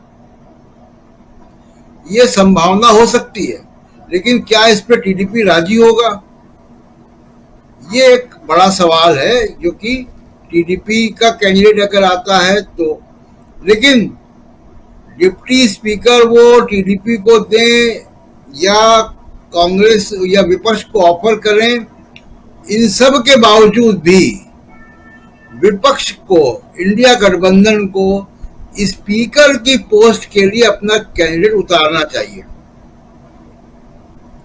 और स्पीकर की पोस्ट पे कैंडिडेट उतारकर ऐसा कैंडिडेट उतारें ताकि उसका एक राजनीतिक संदेश भी जाए, वो अच्छा व्यक्ति भी हो, स्पीकर जीत जाए तो सदन भी अच्छा चलाए, तजुर्बेकार हो वो, लेकिन उसके खिलाफ वोट देना चंद्रबाबू नायडू और नीतीश कुमार को मुश्किल में डाले, उनकी जवाबदेही तय करे उनके मतदाताओं के सामने भी। ये राजनीति विपक्ष को करनी चाहिए। मुझे लगता है कि विपक्ष ये इस मौके को गंवाएगा नहीं कि डिप्टी स्पीकर पे भी अपना दावा रखे और स्पीकर पे भी कंटेस्ट करवाए और दोनों में एक राजनीतिक संदेश वहां से निकलता है जो निकलना चाहिए। दूसरा एक और बात कि राहुल गांधी को नेता प्रतिपक्ष का लेना चाहिए कि पद की नहीं, मुझे लगता है कि वो फैसला भी इस मीटिंग में हो गया होगा, जिसको सही समय पे उसको इम्प्लीमेंट करेंगे। मेरी राय है कि राहुल गांधी को नेता प्रतिपक्ष का पद संभालना चाहिए। अब शैडो में रहने का वक्त नहीं है 2 भारत जोड़ो यात्राओं के बाद। और यह ऐसा मैं इसलिए कह रहा हूं कि हमारे सामने दो तरीके के मीडिया है राजीव जी। एक कॉर्पोरेट का मीडिया है जिसका टेलीविजन चैनल्स, जिन्होंने 10-12 साल राहुल गांधी की इमेज को खराब करने का काम किया और आज भी करते हैं। वो प्रोजेक्ट खत्म नहीं हुआ है राहुल गांधी को बदनाम करने का, उसमें वो मीडिया लगा हुआ है, टेलीविजन मीडिया। जो दूसरा मीडिया है जिसको आप कह सकते हैं कि सेकुलर मीडिया है, इंडिपेंडेंट मीडिया है, उस मीडिया ने भी राहुल गांधी की बात कभी नहीं की। उस मीडिया ने भी मोदी की मदद की ये करके कि अगर मोदी नहीं तो कौन, इस सवाल को जीवित रखा उस मीडिया ने, जिसको हम सेकुलर मीडिया के नाम से आमतौर पर जानते हैं। वो बड़े बड़े लेखक जो वहां पे लिखते हैं, उन्होंने भी राहुल गांधी की को रिकॉग्नाइज नहीं किया। एक आध मतलब देशबंधु को छोड़ के, डीबी लाइव को छोड़ के हम लोगों ने यहाँ पे राहुल गांधी की बात की शुरू से। लेकिन आप देखिए कि YouTube में भी जो लोग चैनल्स हैं उन्होंने भी बहुत कम बात की। 1-2 के वीडियो मुझे याद है जिन लोगों ने राहुल गांधी के खिलाफ जो प्रोजेक्ट चला उसको एक्सपोज किया, बदनाम करने का प्रोजेक्ट। लेकिन आमतौर पे आप देखिए कि इस सेकुलर मीडिया ने भी राहुल गांधी को रेस्क्यू नहीं किया। ऐसी स्थिति में राहुल गांधी ने, जिन्होंने अपनी इमेज भारत जोड़ो यात्रा से खुद बनाई, लोगों से मिले, सीधे जनता से संवाद किया, राहुल गांधी को नेता प्रतिपक्ष का पद इसलिए देना चाहिए कि इस मीडिया के प्रोजेक्ट को नाकाम करने के लिए आप कितना इग्नोर करोगे भाई जी।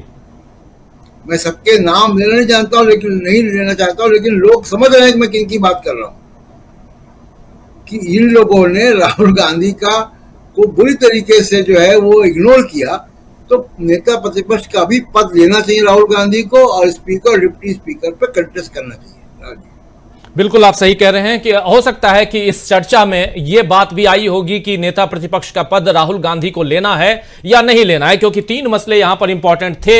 एक वायनाड या रायबरेली, इसकी घोषणा हो गई कि वायनाड छोड़ेंगे राहुल गांधी और वहां से उपचुनाव में लड़ेंगी प्रियंका गांधी, यानी राहुल गांधी ने जो वादा वायनाड के लोगों से किया था वो वादा पूरा करते हुए राहुल गांधी दिखाई देते हैं। दूसरी बात यहां पर महत्वपूर्ण जिसकी चर्चा हुई है इस मीटिंग में, जिसकी घोषणा नहीं हुई है, कि राहुल गांधी नेता प्रतिपक्ष लोकसभा में, सदन में होंगे या नहीं होंगे, इसकी घोषणा अभी नहीं हुई है। यह भी हो सकता है कि आने वाले समय में घोषणा हो, क्योंकि इसके लिए अभी सप्ताह भर बाकी है, 1 सप्ताह का समय है। ठीक आज ही के दिन, अगले सप्ताह सोमवार को 24 तारीख को सदन की शुरुआत होगी, लोकसभा की शुरुआत होगी, और 27 तारीख को दूसरा सदन जो ऊपरी सदन है यानी राज्यसभा, उसकी शुरुआत होगी, और 27 को ही राष्ट्रपति दोनों सदनों को, राष्ट्रपति का अभिभाषण होगा, दोनों सदनों को संबोधित करेंगी, और 26 तारीख को यह चुनाव फाइनल हो जाएगा कि कि लोकसभा में अध्यक्ष कौन होगा, स्पीकर कौन होगा। लेकिन उसके साथ साथ इधर जो मीटिंग हुई, तीसरी सबसे महत्वपूर्ण बात कि अध्यक्ष कौन होगा, इस यानी लोकसभा अध्यक्ष या लोकसभा स्पीकर,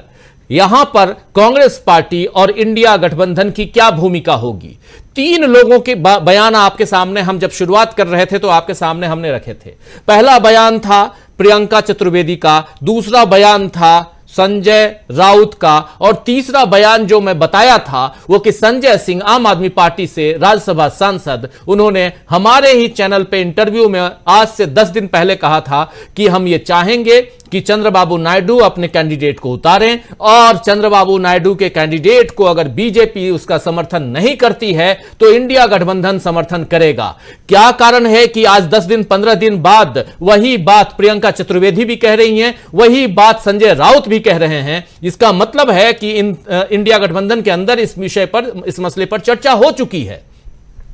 क्या इतनी आसानी से हम जाने देंगे, क्या इतनी आसानी से हम यहां ये समझना छोड़ देंगे कि जैसा नरेंद्र मोदी चाहेंगे वैसा ही होगा स्पीकर पद को लेकर, या वहां कुछ गड़बड़ होने वाला है? जल्दी से आना चाहता हूं सुनील शुक्ला जी आपके पास, जरा संसदीय कार्यप्रणाली को बहुत अच्छी तरह से आप जानते हैं, क्या कुछ हो सकता है जरा ये बताइए। फिर आते हैं प्रोफेसर रविकांत जी के पास में। संजय जी, सुनील शुक्ला जी। मेरा अपना मानना यह है कि कांग्रेस पार्लियामेंट्री पार्टी के चेयरमैन सोनिया गांधी होने के बाद विपक्ष के नेता राहुल गांधी नहीं बनेंगे, वो स्वीकार नहीं करेंगे ये पद। मेरा अपना यह मानना है, जितनी मेरी जानकारी है, कि गौरव गोगोई विपक्ष के नेता होंगे, कांग्रेस के नेता वही बनाए जाएंगे। और मेरा अपना यह भी मानना है कि अगर गौरव गोगोई भी विपक्ष के नेता बनते हैं तो एक तेज तर्रार और आक्रामक नेता विपक्ष का नेता होगा, जिसके पास संसदीय अनुभव है, जो बहुत अच्छी भाषण करने वाले और तथ्यपरक बात करने वाले व्यक्ति हैं। मेरी जानकारी के आधार पर और अपने अनुभव के आधार पर मैं कह सकता हूं कि राहुल गांधी विपक्ष के नेता नहीं बनेंगे। विपक्ष के नेता का यह सरकार कितना सम्मान करती है, आप पीछे देख लीजिए। विपक्ष के नेता तो खड़गे साहब है राज्यसभा में, किस मौके पर उनकी कितनी बात सुनी गई।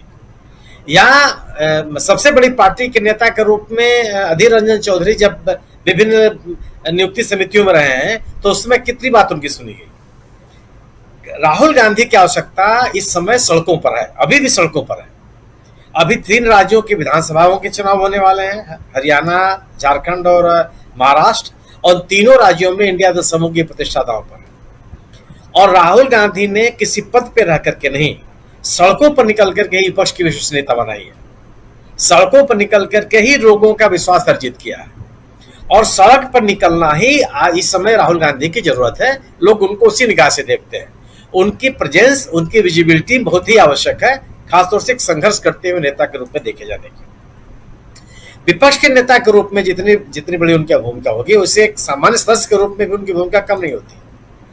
एक वरिष्ठता के क्रम में भी कई बार के सांसद हो गए हो, तो आप कोई सदन के भीतर उनकी अवहेलना नहीं हो सकती।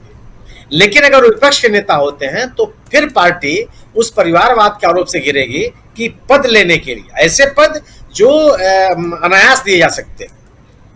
प्रियंका गांधी पर भी बात होगी, लेकिन प्रियंका गांधी जनादेश लेने के लिए जा रही है। प्रियंका गांधी को कुछ मनोनयन या नियुक्ति नहीं हो रही है।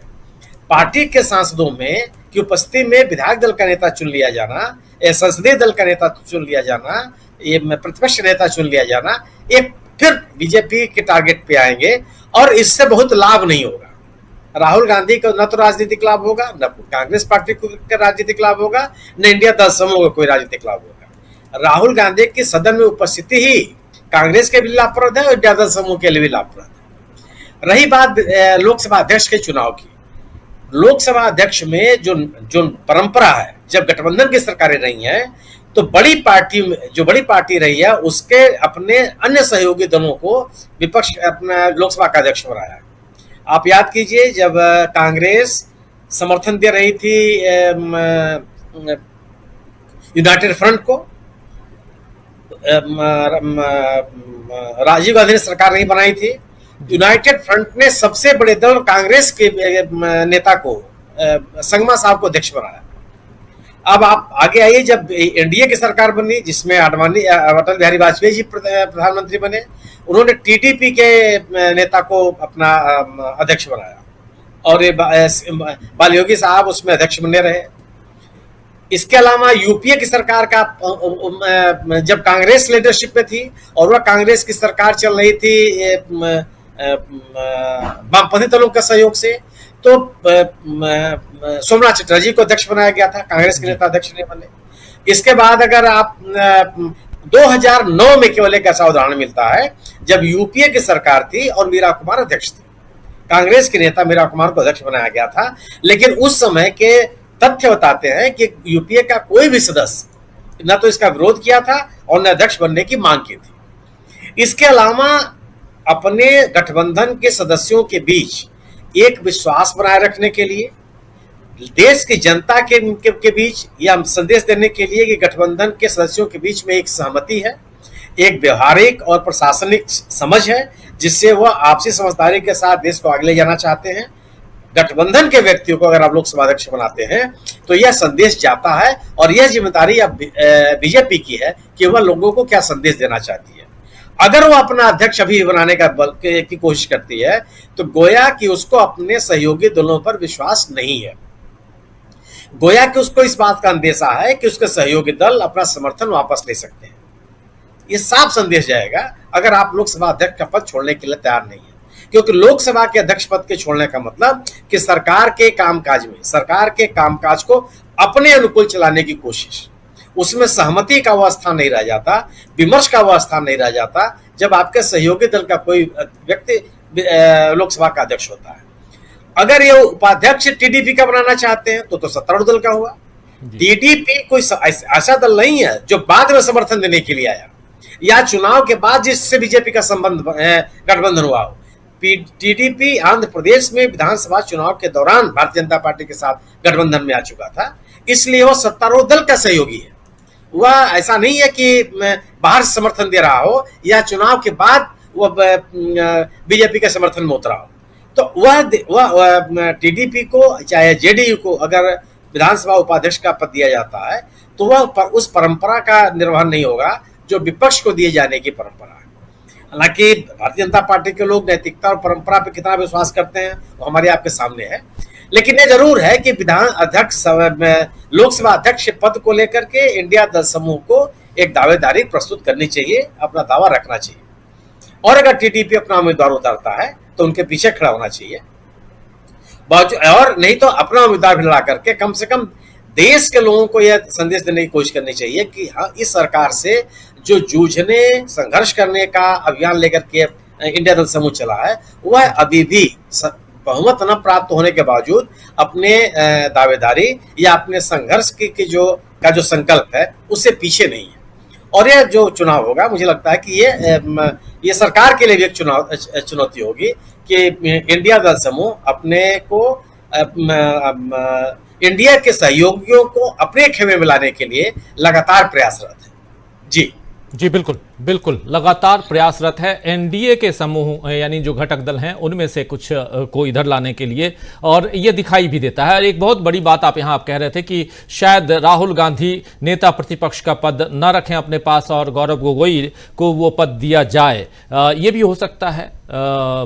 इसकी चर्चा भी चल रही है और आज शायद इस पर भी फैसला हो गया होगा इस बैठक में, और इसके बाद अगर गौरव गोगोई या किसी और को ये पद दिया जाता है तो उनके साथ भी शायद बैठक होगी और कहीं ना कहीं ये खुलकर सामने आएगा। प्रोफेसर रविकांत जी हमारे साथ जुड़े हुए हैं। प्रोफेसर साहब, जरा आपसे समझूं, और सदन के अंदर स्पीकर पद को लेकर घमासान ये तो दिखाई देता है, आप भी समझ सकते हैं कि घमासान होना है, और लेकिन घमासान में कौन किस पर भारी दिखाई देता है आपके हिसाब से? क्या नरेंद्र मोदी जैसे चलाते आए हैं, जैसे आगे बढ़ रहे हैं, वही आगे बढ़ाते हुए नजर आएंगे, या यहां इंडिया गठबंधन ब्रेक लगाने में कामयाब होता हुआ दिखाई देता है?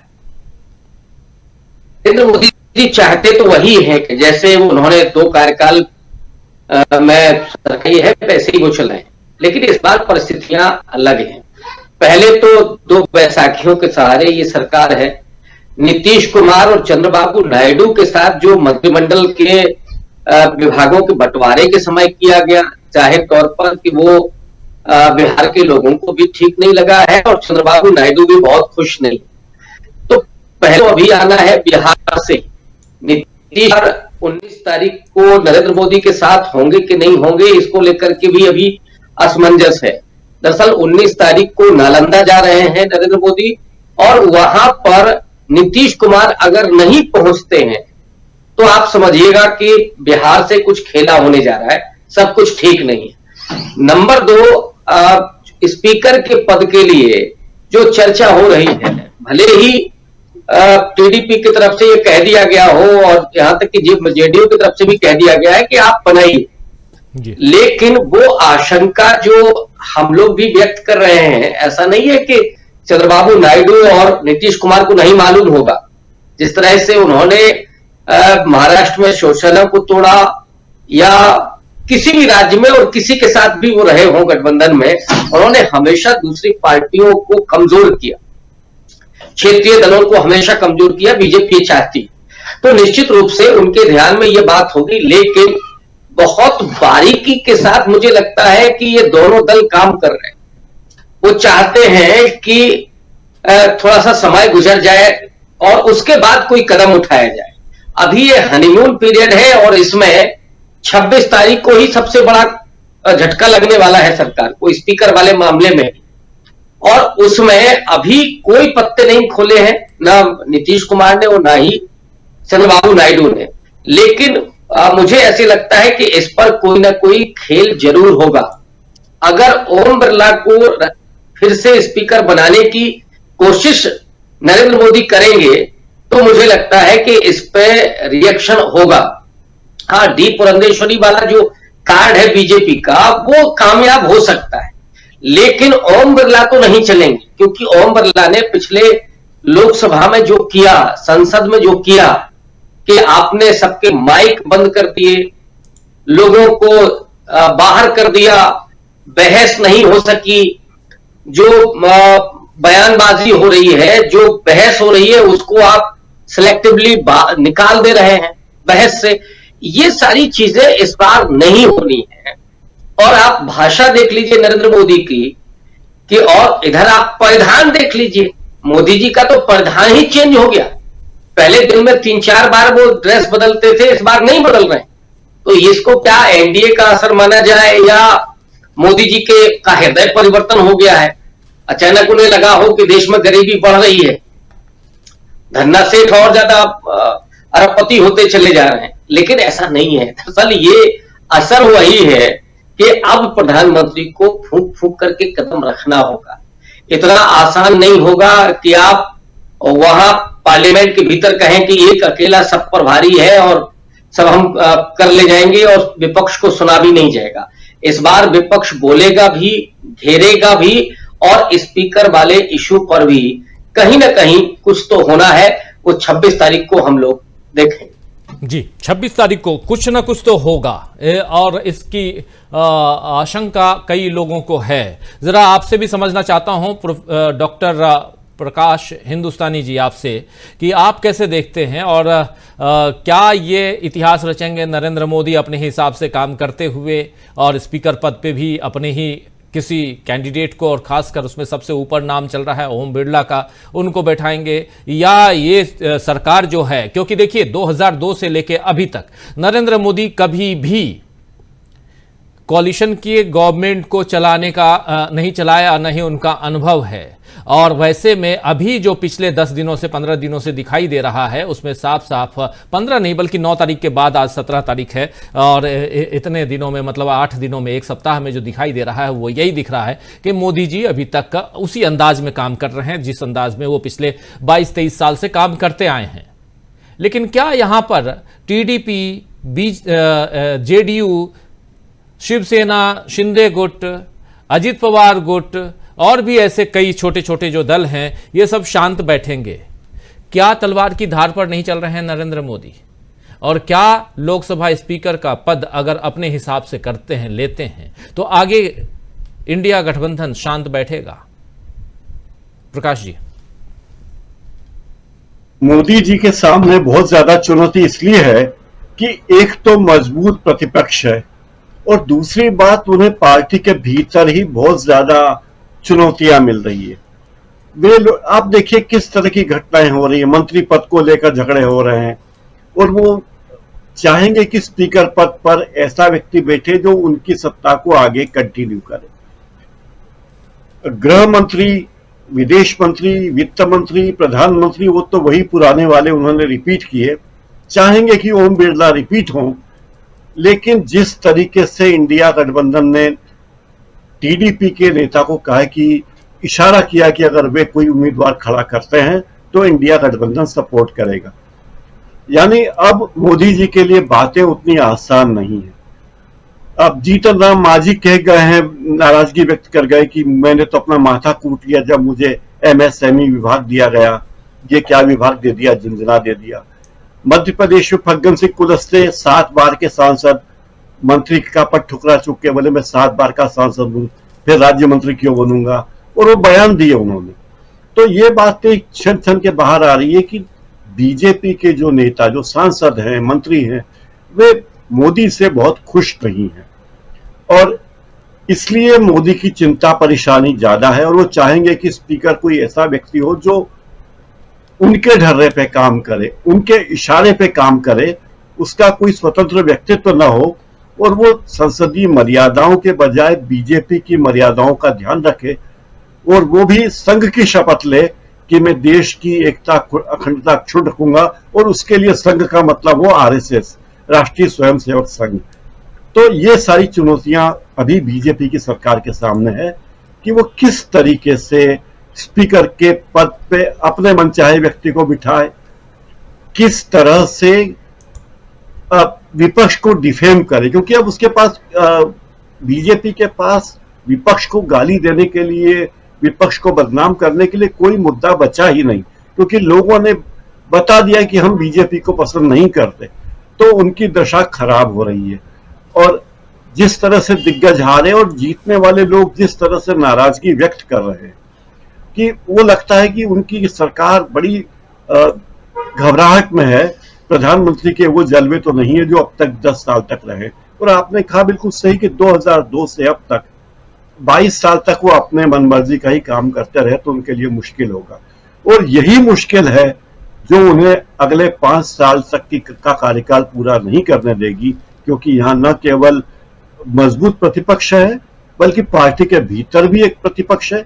और एक बात है कि संघ में जिस तरीके से बयानबाजी हो रही है और जिस तरह से मोहन भागवत ने सुरसरी छोड़ी, फिर इंद्रेश कुमार ने दूसरी सुरसरी छोड़ी, तो ये बता देना चाहता है संघ भी कि मोदी जी अब आपके बूते अकेले काम नहीं चलेगा, हमें हस्तक्षेप की जरूरत है। तो प्रधानमंत्री के सामने संघ की चुनौती भी सामने है। राजीव जी बिल्कुल बिल्कुल, संघ की चुनौती, संघ मतलब आरएसएस की चुनौती की बात कर रहे हैं हमारे साथी डॉक्टर प्रकाश हिंदुस्तानी जी। जल्दी से एक क्लोजिंग कमेंट चाहूंगा अमलेंदु उपाध्याय जी, क्या आपको लगता है कि यहां से और खासकर 24, 25, 26 तारीख बहुत अहम दिन है, क्योंकि लोकसभा स्पीकर का चुनाव, डिप्टी स्पीकर की बात, लेकिन नरेंद्र मोदी के अपने काम करने के तरीके और इंडिया गठबंधन इस बार मजबूत स्थिति में तो है ही, दिखाई नहीं बल्कि है मजबूत स्थिति में, और सब कुछ इतनी आसानी से आगे बढ़ता हुआ छोड़ देगा इंडिया गठबंधन? नहीं राजीव जी, बिल्कुल नहीं छोड़ेगा और छोड़ना भी नहीं चाहिए।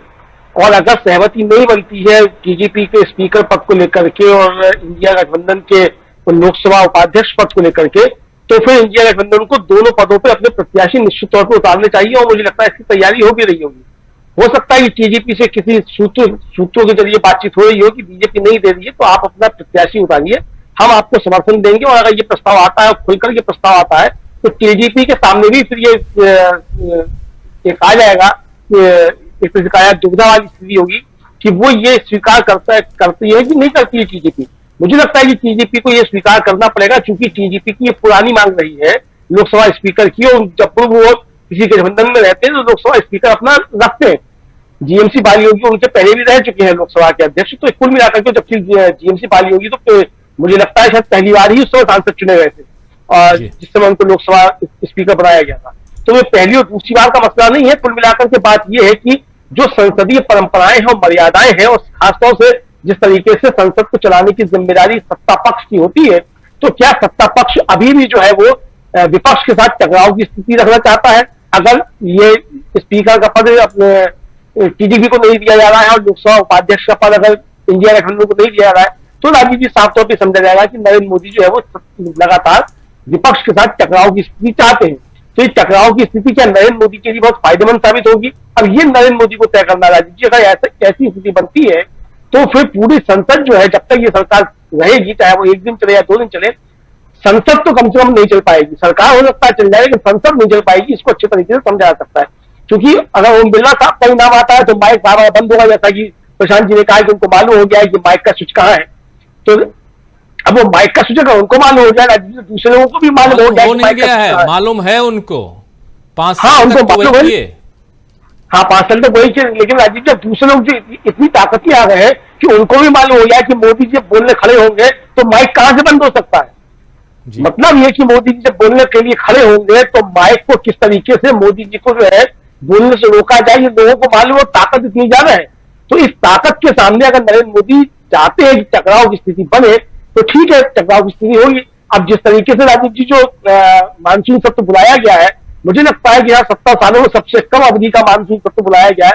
22 जुलाई से 3 अगस्त तक, अगर मेरी याददाश्त ठीक साथ दे रही है, तो इतना कम समय का मानसून सत्र बुलाया जाने का मतलब राजीव यही है कि नरेंद्र मोदी चाहते हैं कि टकराव रहे और टकराव के बीच में ही जो है बजट पास करा लिया जाए, उसके बाद मानसून सत्र को समाप्त कर दिया जाए। तो अब देखना यह है कि टकराव की स्थिति बनती है और इंडिया गठबंधन अपनी क्या रणनीति बनाता है और मोदी जी अपनी क्या रणनीति बनाते हैं।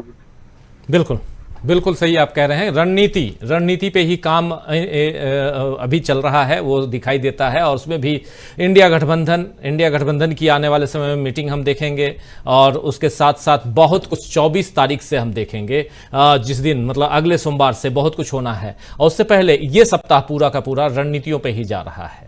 आगे देखते हैं क्या कुछ होता है। आज एक खबर आप लोगों तक हम पहुंचा ही चुके हैं कि प्रियंका गांधी वायनाड से चुनाव लड़ेंगी, उपचुनाव वायनाड से। राहुल गांधी अब अपने पास सिर्फ और सिर्फ क्योंकि एक ही रख सकते हैं, एक उन्होंने संसदीय क्षेत्र अपने लिए रख लिया जहां से चुन के आए, रायबरेली, और अब वायनाड से प्रियंका गांधी।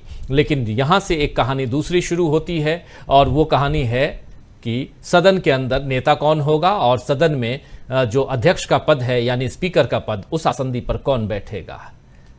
अभी जेडीयू और टीडीपी हो सकता है कि बीजेपी के साथ हनीमून पीरियड मना रहे हों, लेकिन तकरार होना स्वाभाविक है और होगा, क्योंकि इन दोनों दलों का जो नेचर है उसको अगर आप याद कीजिए, पुराने जितनी भी बातें रही हैं, ये चाहे जेडीयू के नीतीश कुमार हों, अभी अपना इलाज करवा रहे हैं, इलाज करवा के आएंगे, तो उसके बाद उनका क्या कुछ होता है, उनकी प्रतिक्रियाएं हम उसका इंतजार रहेगा।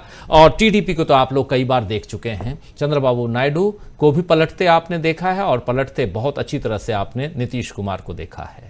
महाराष्ट्र से बहुत बड़ी बड़ी खबरें आ रही हैं। ईवीएम पर कल हम लोगों ने चर्चा खूब की थी, लेकिन उधर अजीत पवार का गुट जो है वो बिल्कुल साथ छोड़ने के लिए तैयार बैठा हुआ है और शिंदे साहब जो हैं वो उहापोह की स्थिति में हैं। तो महाराष्ट्र में भी बहुत कुछ होना बाकी है, उन सब पर भी हम चर्चा करेंगे आने वाले समय में।